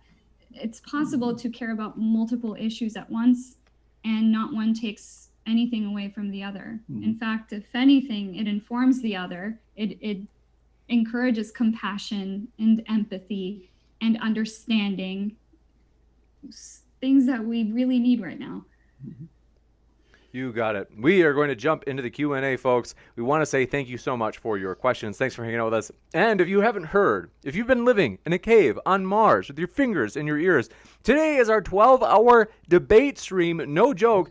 We have 4 debates within this 12-hour stream that we're doing today. So if you just got here, hey, we're going to be here all day. In particular, me, it is going to be a blast. And so let's jump into those questions. I want to remind you, our guests are linked in the description. We really do appreciate them, as they are the lifeblood of the channel, folks. And so, as always, want to encourage you to attack the arguments, not the person. And Pancake of Destiny, thanks for your question, says language filter is bad. I don't remember what that would refer to in what came up. Language filter? Yeah, I'm confused. Anybody else get it? Okay. Prince Vegeta, thanks for your question, said just showing some support for the show. Thank you, They're probably saying that I speak bad English. Maybe, I don't know. But English. Silver Harlow, thanks for your question as well, says, James, you are a crazy person, but a good kind of crazy. Good luck with this crazy debate marathon. Thank you, Silver. We are pumped for this debate marathon. I've got the coffee made. I'm excited. And Pancake of Destiny says, if we stop eating meat, what do you do with animals? So namely, like all the kind of cows that might be at factory farms, things like that. Yeah, so obviously, What's the question? Sorry. If we stop eating meat, what are we going to do with all the animals? Right. So as veganism, the world is not going to go vegan overnight, unfortunately. But as the demand for animal products keeps going down, and it will keep going down, then fewer and fewer animals will be bred into existence, fewer and fewer animal products will be produced. We don't have like 70 billion land animals floating around because they just breed a lot. We forcibly breed them into existence. We forcibly breed animals and take their children from them and kill them so that we can eat them. So as demand goes down, the animal population will go down. Doesn't mean that they'll go extinct. Obviously, we have cats, dogs, rabbits, other animals that we don't exploit, we don't eat, and they still exist. So yes, if we Thanos snap our fingers and everyone goes vegan overnight, we'd have a problem. But unfortunately, it's not going to happen that way. Gotcha. And thanks for your question, Dado Papanda. Appreciate you asking, as I didn't really mention this. Want to let you know the schedule, the debate card for today's 12-hour stream. And I want to quick mention these. Black Lives Matter is, in fact, the next topic coming up. And so that's in 45 minutes. That'll start. And then at 5 p.m. Eastern, whether or not there's evidence for intelligent design should be juicy. And then at 8 p.m., yes, Nathan Thompson and T-Jump are squaring off on the shape of the earth. This time, we might finally get our answer. So that will be a lot of fun. We'll get to the bottom of that one. But Reverend Elation, thanks for your question, says, omnivores, the Bible says, quote, forbidding to eat certain foods, unquote, is demonic because God made them good and to be received with thanksgiving. In 1 Timothy 4, 1 through 4. Should Christians follow doctrines of demons? So I'm not it sure says there that it says there that it's doctrine of demons to command people to not receive and eat food that God gave us to be received with thanksgiving. God gave no command for us to not eat animal foods. This is interesting. Yeah, and I would also say that is another reason why Christians cannot be vegans as a moral position. They can be for dietary reasons or for protest, but not for moral reasons. Otherwise, they fall into doctrines of demons. Super interesting. So I'll give you, Anna and Brian, if you want a chance to respond, you can. But because basically, this almost seemed like a softball in favor of Maarten and Justus. Like they're agreeing with you guys. I've never heard this idea, namely the, for example, like in Acts 10, when God says, according to Acts 10, it says that you can eat anything. I've heard that in the context of relative to the Old Testament. I've never heard it be used against vegans. But anyway, so Anna and Ryan, if you want to respond, we'll give you a chance to respond because, like I said, that one was kind of a softball in favor of Maarten and Justus. Assuming that an all-knowing, all-loving creator created us and these animals with the ability to feel pain and joy and suffering, and if we are to believe that what he wants us to do is he wants us to forcibly breed them into existence. Like and then, literally act like gods. And then like a god. Kill them as babies against their will to eat their corpses. If he's mad at me for not doing that, I think that's okay. Gotcha. Now this one is Pancake of Destiny. Sorry, they said language filter is bad. The reason they said that wasn't to make fun of your English, Justus. It was instead because they were trying to put in a question, but there are certain words YouTube won't allow in the super chats. So, Bocage, thank you for your question. Said, so you guys think that if I eat tofu instead of a steak, human value just magically decreases like that, just like that. This is ridiculous. Now let's get some justice on that one. The just and righteous answer to that question is that no, of course not. Eat tofu as much as you want. The problem is when you say that it is immoral to eat meat, and when you begin to raise the status of animals into the level of humans, then you devalue. You make less valuable human value because chickens and babies are not equally valuable. Gotcha. And this one coming in from Silver Harlow, appreciate it, said, Brian, Definitions are not facts written in stone. A dictionary can only describe how people use words and can do so incompletely. It is reasonable to argue that someone is using a word too broadly. Yeah, I agree. I mean, I agree with the Matt Dillahunty belief that language is our bitch, and so we can change and modify language as we see fit because we invented it, so we can change it. But as it exists right now, there is a definition of the word murder that means to wantonly kill, to intentionally kill. I mean, that It's there. that is a definition of murder. Now, I know that makes people feel uncomfortable, just like forcefully impregnating an animal. That's called rape, but people don't like that word because it makes them feel bad. So it doesn't really matter how it makes you feel. The act is the same. We're talking about the act meaning you're intentionally killing an animal against their will. So we can phrase it like that. Is it moral to intentionally kill an animal against his or her will just so you can eat their corpse? I mean, that's just a much longer version. Gotcha, and thank you very much for your question. This one coming in from Mark Reed says, vegans, do you value humans over animals in any aspect? Would you choose an animal to die so a human could live? For example, production of insulin. Well, I think we've already answered that. Yeah. I mean, that was one of the first things I answered in the debate. But again, to reiterate, we are trying to move away from methods that are used currently that exploit animals, that cause animals great suffering. We're trying to move away from that. And I think it is possible, not overnight, but people are getting smarter every day, every decade. Mm-hmm. And we are already moving away from some of those. I mean, humans, I guess I won't bring that up. Just to touch on the second point really quickly. We don't have to make those choices every day in terms of like what people put at the end of their forks. That's what we're trying to focus on mainly is what people choose to consume when they go to the grocery store. You don't know if you want to add something. No, I just mean, I think forcing this choice that doesn't exist, like, well, would you kill an animal or a human? It's a false dichotomy. I've said it the whole debate. Are there instances where we are forced to make those decisions? Yes. I mean, we live in a house where the drywall is made from animals. Like again, the words possible and practicable are very important because there animal exploitation, and that's what's disappointing. Animal exploitation is everywhere. It's in things that we wouldn't even have expected. Yeah. So we try our best within what we can do. It's not possible or practicable for us to live in a mud hut. Granted, we have one in our backyard, but it's not for living. It's a small one, but it's not possible and practicable. We do what we can. Yeah. Within.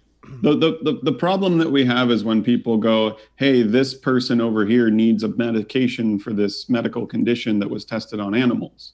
And then they go, therefore, I can eat eggs. It's not equal. It's not a great comparison. Gotcha. And this question coming in from Meduse NCO says, for the vegans, how can you keep using the word quote unquote murder when the definition means killing a human? Changing definitions. Let me look it up because I don't think people believe us. It doesn't. There is a definition of murder that means to slay wantonly. You can Google it right now. There are multiple definitions for the word murder. Yes, some include the human context. Some include the legal context. Some instances it's only murder. Merriam-Webster, transitive verb, 1, to kill a human being unlawfully and with premeditated malice. 2, to slaughter wantonly. 3, to put an end to.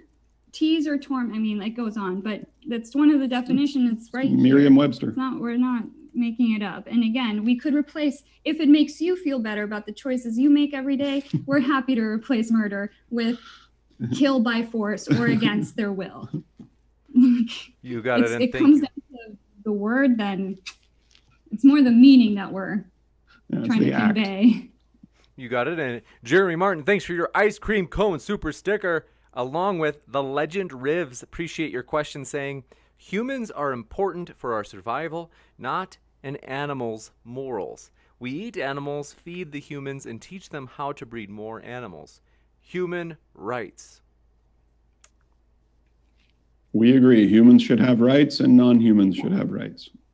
That doesn't mean you give non-humans rights. It doesn't mean, oh, humans don't have rights anymore. It's not a hot potato.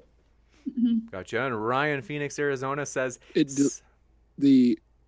extending rights to non-humans dilutes the value of the rights that humans hold. How? Dogs have rights. Again, like killing and certain forms of animal abuse in the U.S. are a felony. They were written into the law. If anyone is caught beating a dog on the street, don't you think people would have something to say about it? Does that mean that the person committing the act of abuse, no, it's their right to abuse the dog because it's a dog. You know, when women were granted the right to vote, did that devalue men's rights to vote? No, because women are also humans. I think that women are humans. Oh, that's convenient. Once upon a time, we were not considered humans. Once upon a time, they were considered equal. People of color were not considered equal. This is the thing. When you look at it from the point of view of the oppressor, it is easy now with confirmation bias to be like, oh, well, women were always human. But there were people who didn't think we were deserving of those rights once long ago. Just like we're hoping to evolve past the, oh, well, animals are not human, so we don't owe them anything. Gotcha, and thank you very much for this question. This one coming in from male user says, how can vegans make a moral argument as moral relativists? They may not like a religious justification for morality, but they cannot offer any non-subjective justification and hence lose by default. Well, moral relativity and moral subjectivity are two different things, but by all evidence that we can observe, all morality is subjective because morality is simply a thing that exists in the minds of Homo sapiens. So if Homo sapiens all went extinct, human morality would also go extinct. So even religious morality, even if you believe things are right or wrong because a God says so, then that's basically just God's subjective opinion of what's right and wrong. It's still subjective. God is a subject. So you're either doing what you believe to be right, like you're doing good things because you believe them to be good, or you're doing good things because you believe this other guy told you to do them because they're good because he subjectively thinks they're good. It's always subjective. It like saying that if God doesn't exist, then objective morality can't exist. That's not actually an argument for objective morality. Gotcha. And this one coming in from Ryan, Phoenix, Arizona says, sentience is just a man-made measure, just as the Bible is. Does Brian have proof that plants aren't sentient? Many believe they are. Yes. Some plants eat flies and react to touch. Gonna demonstrate? You can speak on something. Yes, sentience is the ability to experience life subjectively. So basically what that means is that it feels like something to be someone. So anyone who has a subjective experience has a point of view. They have their own reality, their own way of viewing the world. Plants, on the other hand, and to the best of our knowledge, according to the Cambridge Declaration on Consciousness, which was written in 2012, non-human animals also have the same substrates in their brain to produce consciousness. So we know for a fact that animals with a brain and a nervous system do experience sentience. To the best of our knowledge, sentience comes from having a brain and central nervous system. And this celery here has no brain, has no nervous system. However, I can chop it in half, and guess what? New celery starts to grow. I can do that as many times as I want, and new leaves will always pop up. You can do that with some animals as well. So, but yeah, maybe with the starfish, tail, a lizard's tail. but not most. I mean, We have a lemon tree outside. Every single season, it drops lemons on the ground that we eat. The tree doesn't. That's what a tree is meant to do. It's meant to spread its seed. So we consume the lemons, and the tree doesn't scream. I mean, I would argue that if someone thinks that it's possible for a plant to feel pain, then I would also ask them, is it possible for a plant to have a stomach ulcer? And if the answer is, well, no, because they don't have a stomach, well, then the answer is, well, no, they can't feel pain because they don't have a brain. If like plants could feel pain, I mean, I don't see people protesting on the street when the neighbor mows the lawn. You know, that's just not a very genuine concern that people have. I mean, if you're driving a car and there's a patch of flowers on the curb, and, you know, would you avoid the dog and drive into the patch of flowers, or, you know? Yeah. This one and if the person asking this question is a plants rights activist, they should still eat a plant-based diet, because eating plant-based kills far fewer plants as well. Gotcha. And thank you very much for this question coming in from, you guessed it, male user again says, is it objectively true that it's always subjective? What is it? Namely, that morality is subjective. Is it objectively true that morality is subjective? To the best of our knowledge, yes. I mean, we can't prove it to be objective, yes. Gotcha. And next up, Alex Davenport asks, do you think my wife is less of a vegan for marrying me, who is a meat eater? Does your wife, if your wife doesn't exploit animals needlessly, then she's vegan. I mean, that's the definition. Yeah. Gotcha. She condones meat eating because she condones your behavior, but she's vegan. Gotcha. And this one coming on from Bocage says, we kill animals for nothing more taste buds. Is a little bit of taste really worth more than an entire animal's life? I think that's for you, Justus and Maarten. Look, you can say the same with just like vegans. Right away, again. Go, Justus. Go ahead, man. Go, Justus. Sorry, my internet lags, so yeah. But the thing I like to say right away is that the killing of animals, eating of animals is not just about taste pleasure. This is a myth propagated by vegan activists. It has to do with ecology. It has to do with sustainable agricultural practices, and it has to do with sustainable food diet for the vast majority of the people that dwell on this planet. That doesn't happen to be you and your neighbors because you live in the golden billion, but it happens to be the vast majority of all other people who live on the planet. So no, it's not for just taste pleasure. It's for survival, and for survival not only of humans, but also of the planet, if we want to have a stable agricultural system. Gotcha. And yeah, and I just want to add to that.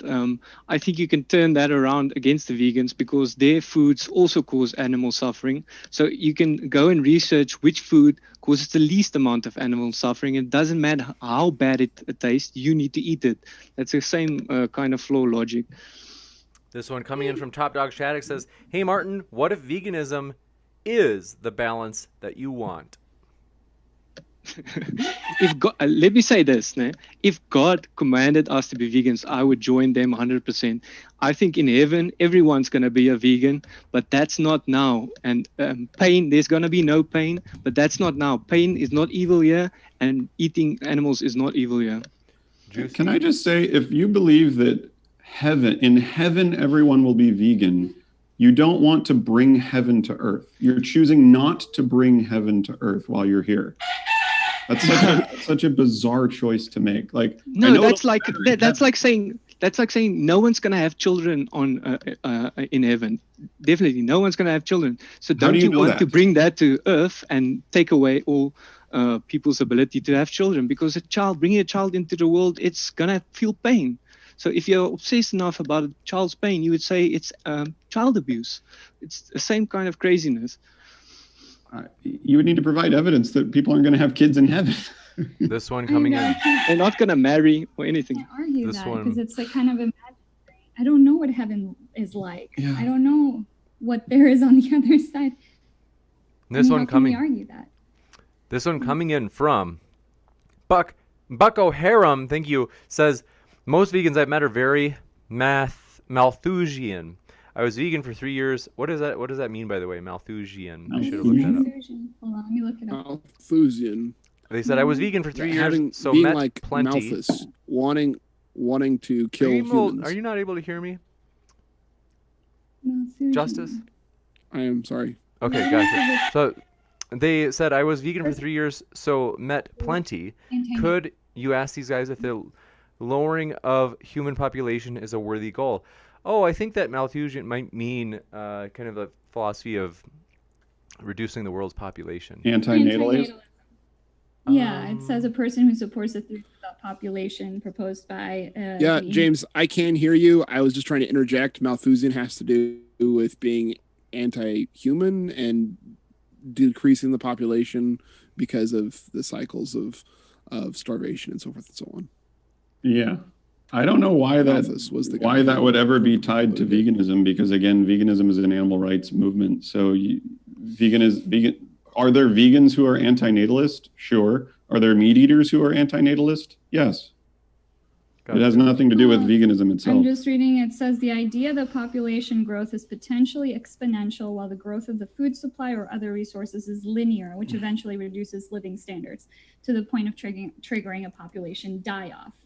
Yes. So I don't know if it's something that naturally happens in that theoretical view or is something that should be forced to happen. That would be a big distinction. Yeah. But we're not. Malthus advocated population control, but yeah.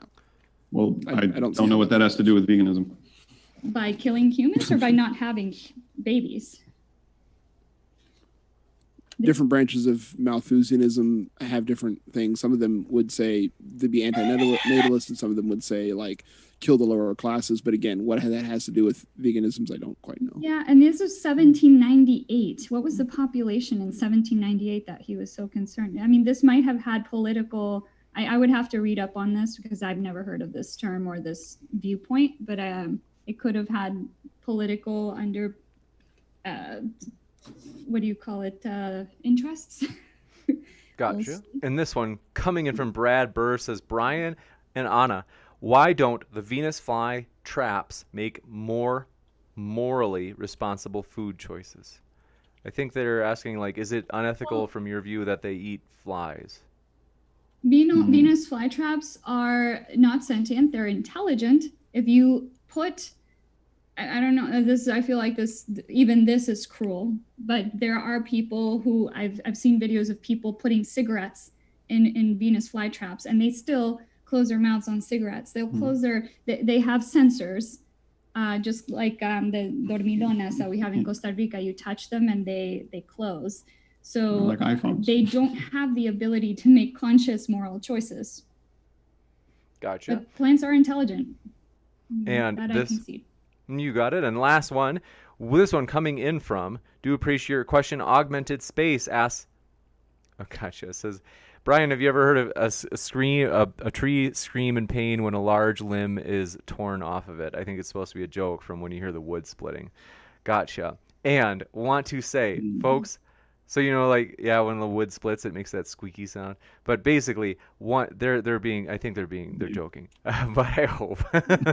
But want to let you know, folks, our guests are linked in the description. Highly encourage you to check out their links. We're extremely thankful for them. And you guys, if you didn't know it, if you just came into the stream late, we're going 12 hours today. This is the first of 4 debates. The other one's in about 22 minutes. So I'm going to be back with a post-credit scene, or you could say in this case, an intermission scene where I'll share about stuff with the channel, as well as this juicy debate that you can see on the right side of your screen, as we're pumped to have made the 78% mark for that crowd fund. And if you, for example, want to see Peter Sanger on the channel someday, like very famous vegan in the philosophy world, if you'd like to see him, for example, debate on this channel, no joke, this crowdfund strategy that I'll talk about in the intermission is a very practical strategy. So, and one cool thing is, if you didn't know, I had heard, because our department hosted him a long time ago, Peter Sanger at that time, he would have an honorarium that he would receive and required to speak, but he would give it all to charity.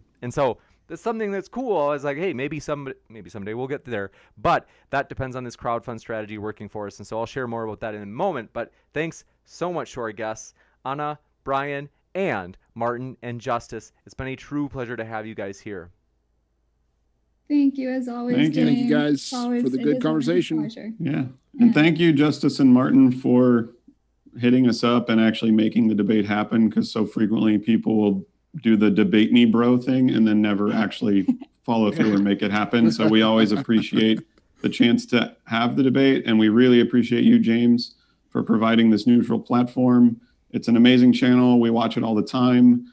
And you're one of the more handsome debate moderators on YouTube, I will also say. Thank you, Brian. Seriously, I encourage that. It's the first time I blushed on stream for a while. So thank you. And so, folks, we're thrilled. We appreciate our guests. And as always, we want to let you know we hope you feel welcome here no matter what walk of life you're from. I'll be right back with that post-credit scene in just a moment.